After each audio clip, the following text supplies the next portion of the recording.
Fala pessoal, como é que vocês estão? Queria de antemão aí pedir desculpa a vocês aí pelo atraso. A gente teve alguns problemas aí acontecendo durante a semana, tivemos que montar outros materiais. E esse vídeo acabou atrasando um pouquinho, tá? Mas não vai se repetir. Então hoje nós vamos estar falando aí sobre o PET 3, semana 3, do oitavo ano do ensino fundamental. E esse PET ele vem para falar sobre área de figuras planas, tá? Então, para a gente começar, vamos tentar entender o que é uma figura plana, né? Já que eu estou falando de área de figura plana, vamos começar do básico. Então, uma figura é plana quando todos os seus pontos pertencem ao mesmo plano, ou seja, quando a gente consegue, por exemplo, desenhá-la no papel, o chão da sua casa, entendeu? Então, tudo que a gente pensar que é plano, né, a mesa, a parte de cima da mesa, no caso. Então, tudo isso é plano, né? Que a gente consegue como se fosse desenhar num papel. Então, se eu consigo desenhar num papel, eu tenho uma figura plana, tá? E toda figura plana, ela possui duas dimensões. A gente chama de comprimento e de altura, tá?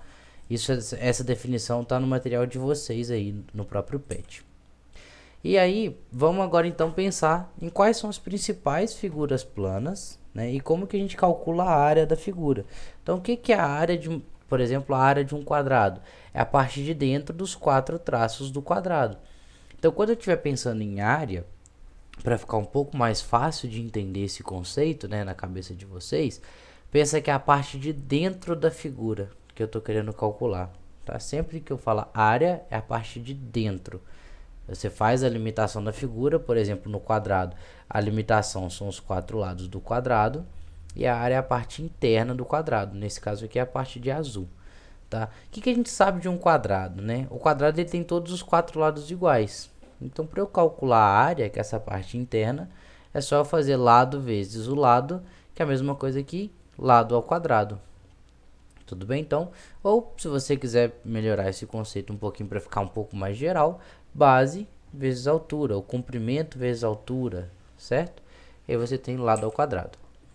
Então, passando para a próxima figura, a gente vai trabalhar agora com retângulo. Para a gente poder pensar na área do retângulo, é a mesma ideia da área do quadrado, tá? A gente pode usar até uma definição que um professor meu me contou uma vez, que é que todo quadrado é retângulo, mas nem todo retângulo é quadrado.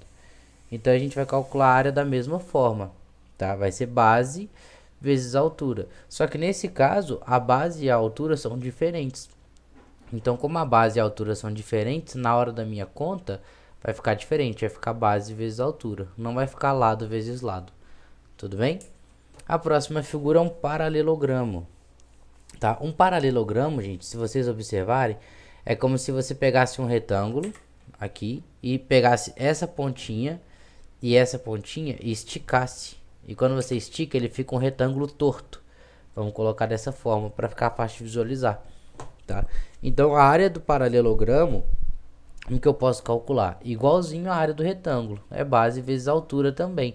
Qual que é a diferença então? A diferença é que aqui a altura já está expressa na figura. Aqui eu tenho que encontrar quem é essa altura. Pode ser que esteja expressa ou não.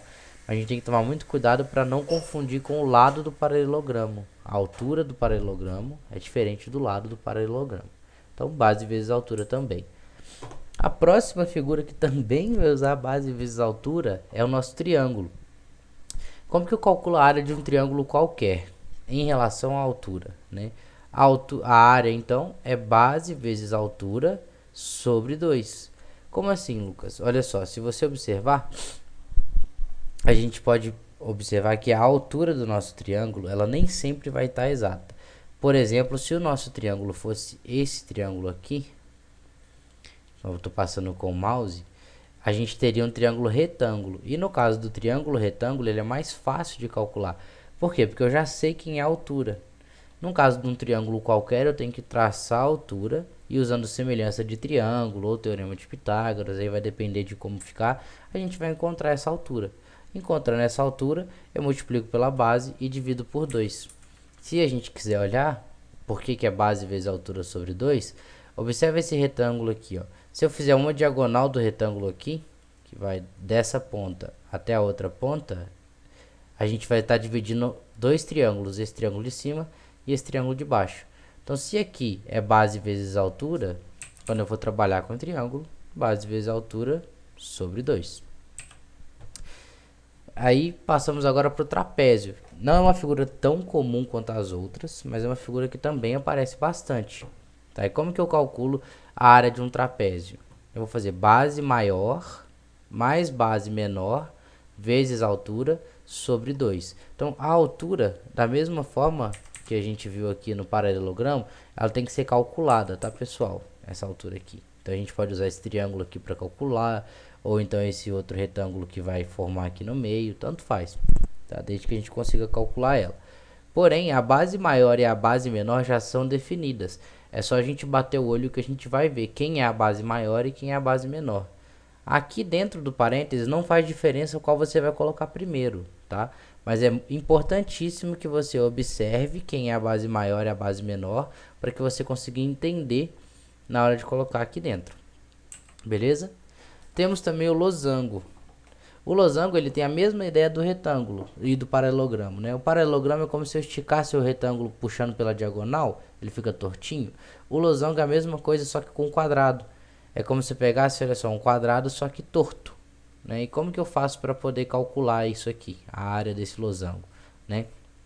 A área desse losango vai ser a diagonal maior vezes a diagonal menor dividido por 2.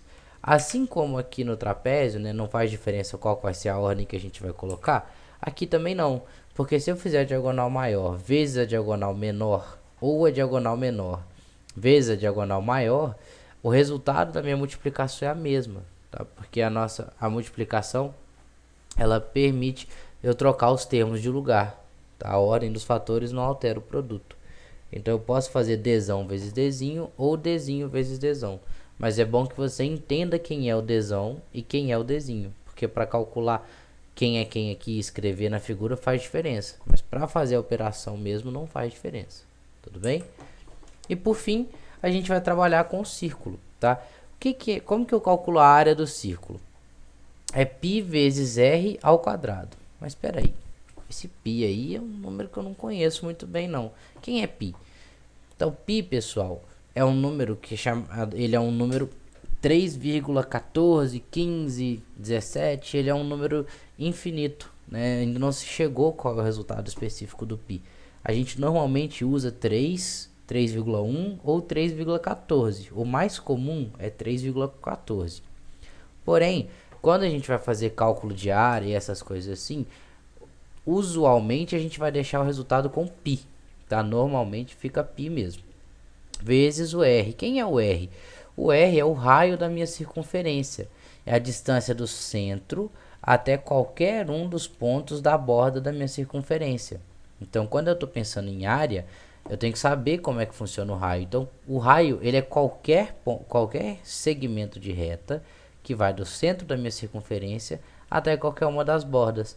E aí fica fácil da gente identificar quem é o raio, tá, pessoal? Então, prestando bastante atenção nas fórmulas, pause o vídeo, anota. Se ficar com dúvida, deixa aí nos comentários para a gente poder saber quais são as dúvidas de vocês, tudo bem? E perguntem mesmo, que a gente está aqui para ajudar vocês, tá? Essa foi nossa aula de hoje. Espero que vocês consigam desenvolver os exercícios. Espero que a gente possa estar ajudando vocês a resolver os exercícios. Tudo bem? Estamos sempre trabalhando para melhorar. E toda crítica que vocês tiverem, comentários que quiserem fazer sobre os vídeos, fiquem à vontade para colocar. A gente está sempre à disposição de aprender e poder melhorar o conteúdo para vocês. Beleza? Muito obrigado então, pessoal. Boa sorte nos exercícios.